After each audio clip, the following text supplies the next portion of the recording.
Hello दोस्तों, welcome back to jobs हम सफ़र। तो चलिए हम अपने वायदे के अनुसार आपके लिए दूसरे वीडियो बोले तो ईस्ट इंडिया कंपनी और बंगाल के नवाब यानी मॉडर्न हिस्ट्री के दूसरे अध्याय को लेकर आपके समक्ष आया हूँ।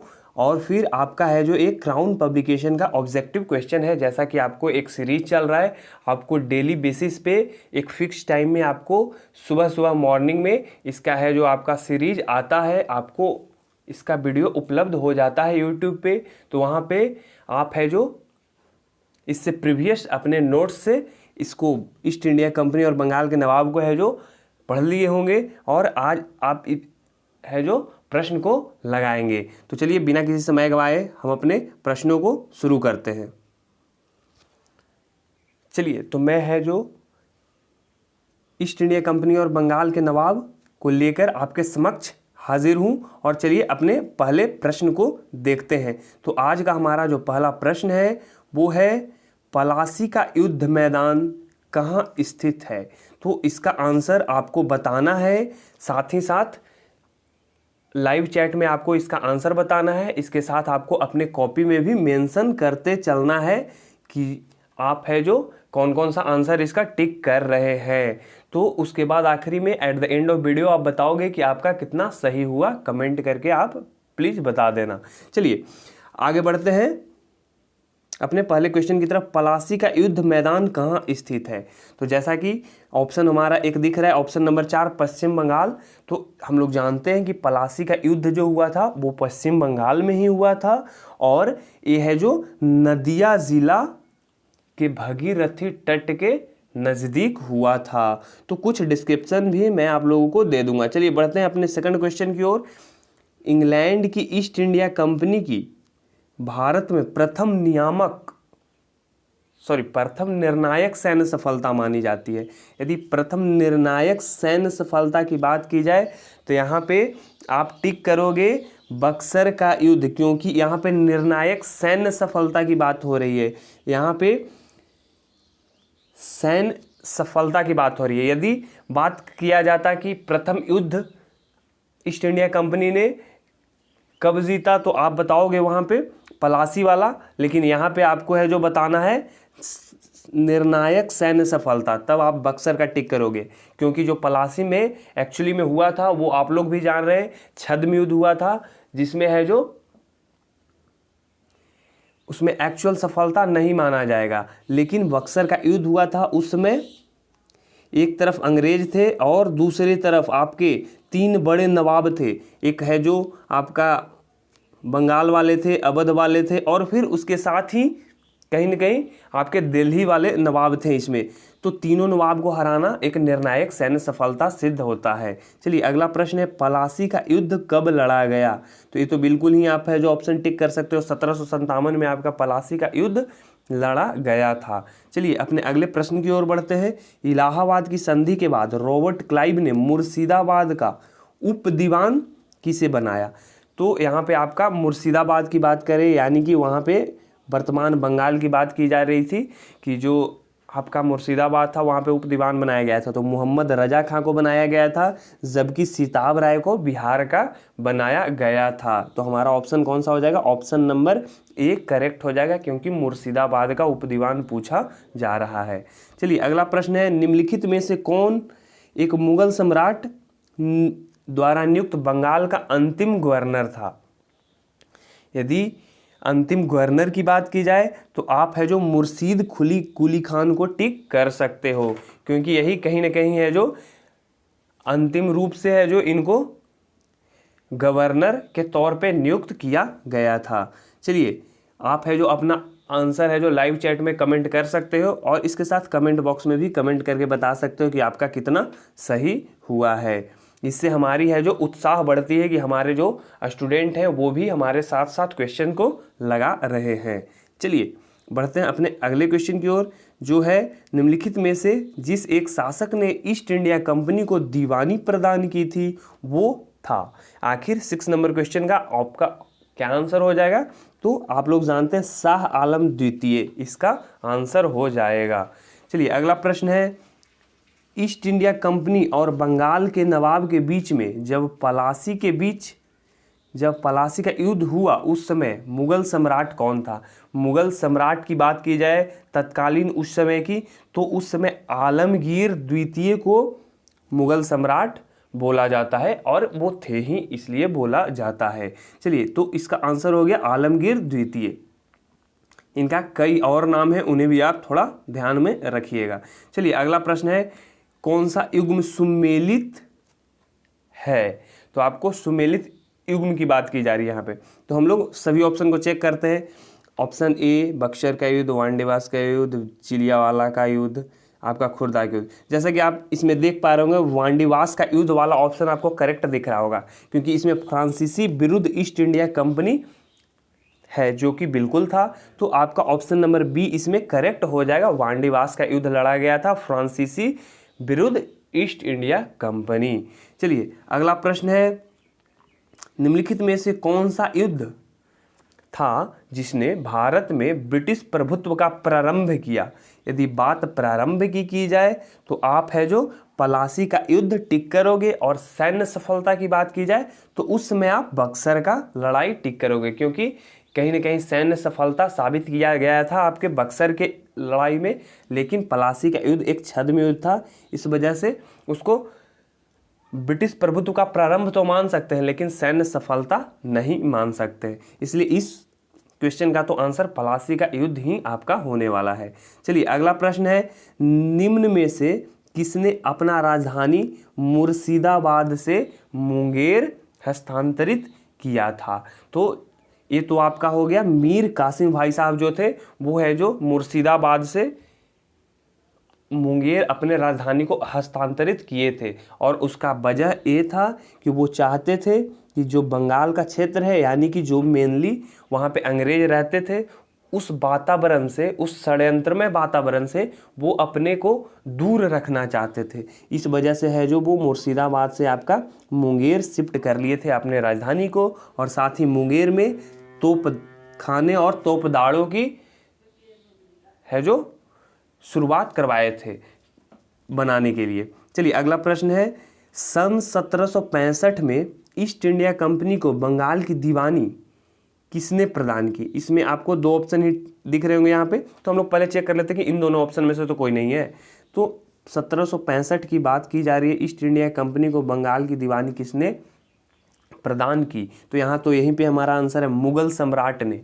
तो ऑप्शन बी आपका करेक्ट हो जाएगा। चलिए, बढ़ते हैं अपने अगले प्रश्न, जो कि है प्रश्न नंबर 12, और कुल यहाँ पे 20-22 प्रश्न है, तो बिल्कुल धैर्यपूर्वक है जो यहाँ पे इन प्रश्नों को आप देख सकते हैं।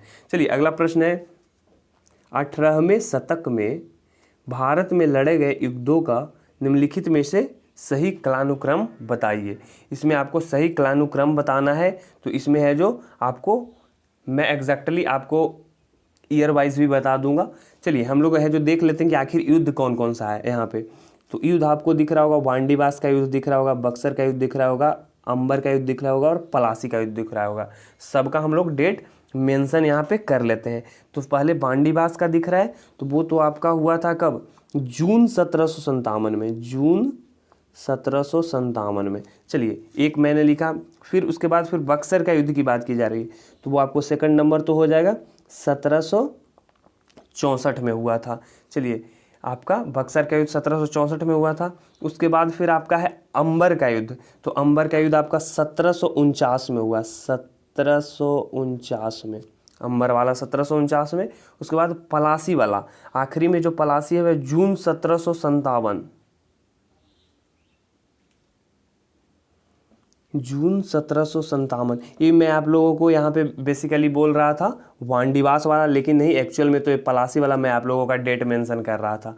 चलिए, तो मैं यहाँ पे आपको बता देता हूँ कि जो आपका है जो अंबर का युद्ध सबसे पहले हुआ, उसके बाद फिर आपका पलासी का युद्ध हुआ, उसके बाद फिर आपका वांडीवास का हुआ, और उसके बाद फिर बक्सर का हुआ। क्योंकि कहीं ना कहीं अंबर का युद्ध है जो आपका हुआ है 1749 में, लेकिन मैं उस समय है जो आपको पलासी वाला डेट मेंशन कर दिया था, लेकिन उसके लिए सॉरी। चलिए, थोड़ा इसको ध्यान रखिएगा, यानी कि सबसे पहले अंबर का युद्ध 1749 में हुआ, मैं आपको मेंशन करते जाता हूँ। 49 में हुआ सबसे पहले वाला, फिर सेकंड वाला आपका हो जाएगा 1757 में, फिर आपका हो जाएगा जो कि पलासी का है, और थर्ड वाला बांडीबास का है जो कि आपका कहीं ना कहीं 60 में हो जाएगा, और फिर अगला जो आखिरी है बक्सर का युद्ध जो 64 में हो जाएगा। तो देखिए ऑप्शन नंबर बी से मैं मैच करा दिया हूँ आपको, इसको क्लियरली आप देख लीजिए। चलिए अगला प्रश्न है, सिराजुद्दौला लॉर्ड क्लाइव द्वारा परास्त हुआ था किस युद्ध में? तो सिराजुद्दौला की बात की जा रही है यहाँ पे, तो इसका आंसर आपका हो जाएगा पलासी के युद्ध में सिराजुद्दौला परास्त हुआ था आपके लॉर्ड क्लाइव के द्वारा। चलिए अगला प्रश्न देखते हैं, सबसे अधिक निर्णायक युद्ध जिसने अंग्रेज़ों के भारत में प्रभुत्व को स्थापित किया। निर्णायक युद्ध की बात यहाँ पे की जा रही है, वहाँ पे सैन्य युद्ध की बात की जा रही थी, सैन्य सफलता की। तो बेसिकली मैं आपको बताया वही अंग्रेज वाला कंसेप्ट कि अंग्रेज 3 लोगों से लड़े, यदि 3 लोगों को हरा देते हैं तो वो बिल्कुल ही निर्णायक युद्ध साबित होता है, जो कि आपका था कौन सा युद्ध? आपका बक्सर का युद्ध था, जो ऑप्शन नंबर ए यहाँ पे करेक्ट हो जाएगा। चलिए अगला प्रश्न है क्वेश्चन नंबर 15, किस गवर्नर के कार्यकाल में ईस्ट इंडिया कंपनी को शहंशाह शाह आलम द्वारा बंगाल, बिहार तथा उड़ीसा की दीवानी अधिकार दिए गए थे? तो इसका आपका जो आंसर हो जाएगा वो हो जाएगा लॉर्ड क्लाइव के समय। चलिए इसका आंसर ए हो जाएगा। अगला प्रश्न है, वांडीवास का युद्ध 1760 में हुआ, ठीक है 1760 में हुआ, तो आखिर किसने किसको हराया और किसके किसके बीच हुआ? तो जैसा कि आप जानते हैं कि वांडीवास का युद्ध आपके ब्रिटिश और फ्रेंच के बीच हुआ था, लेकिन आपको है जो किसने किसको हराया ये भी जानना जरूरी है यहाँ पे। तो आप बताओगे यहाँ पे कि जो आपका वांडीवास का युद्ध हुआ है वो आपका ब्रिटिश ने है जो हराया है किसको? फ्रेंच को, यानी ब्रिटिश वहाँ पे जीता है और फ्रेंच हार गया। तो ऑप्शन नंबर सी हमारा करेक्ट है। चलिए अगला प्रश्न है, भारतवर्ष में ब्रिटिश साम्राज्य का संस्थापक कौन था? ब्रिटिश साम्राज्य में संस्थापक की बात की जाए तो अभी तक तो हम लोग एक ही नाम हर बार पढ़ रहे हैं, जो कि है लॉर्ड रॉबर्ट क्लाइव। चलिए अगला प्रश्न है, बक्सर के युद्ध के समय दिल्ली का शासक कौन था? तो यदि दिल्ली की शासक की बात की जाए तो मैं 1-2 बार मेंशन ऑलरेडी इस वीडियो में ही कर दिया हूँ कि उस समय 3 लोग लड़ रहे थे, जिसमें एक दिल्ली के शासक शाह आलम द्वितीय लड़ रहे थे, फिर अवध के वाले लड़ रहे थे, फिर आपके हैं जो कासिम भाई साहब तो लड़ ही रहे थे।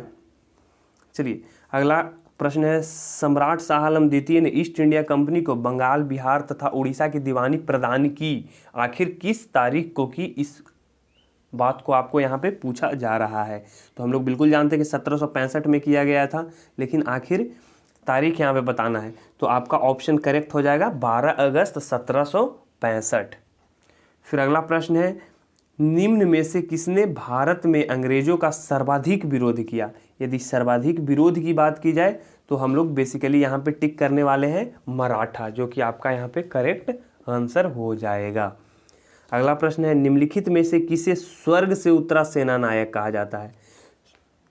यदि ऐसी बात आती है तो हम लोग बिल्कुल रॉबर्ट क्लाइव को यहाँ पे टिक करने वाले हैं, क्योंकि इन्होंने बहुत सारे काम यहाँ पे किए थे, इस वजह से इन्हें स्वर्ग से उतरा सेना नायक कहा जाता था।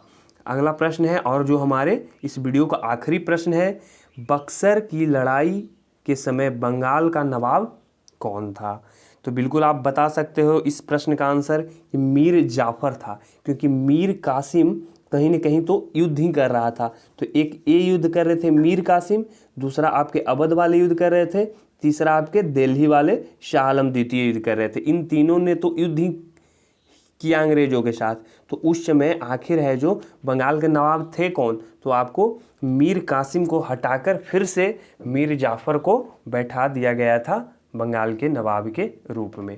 चलिए आज के इस सीरीज़ का हमारा ये आखिरी प्रश्न था, लेकिन ये जो सफ़र है आगे भी चलता रहेगा, और मैं आप लोगों को जैसा कि पहले ही बता देता हूँ कि आगे आने वाले वीडियो किस टॉपिक पे होने वाले होते हैं। तो चलिए आगे आने वाले वीडियो आपके होंगे, वो होंगे क्षेत्रीय राज्य पंजाब एवं मैसूर।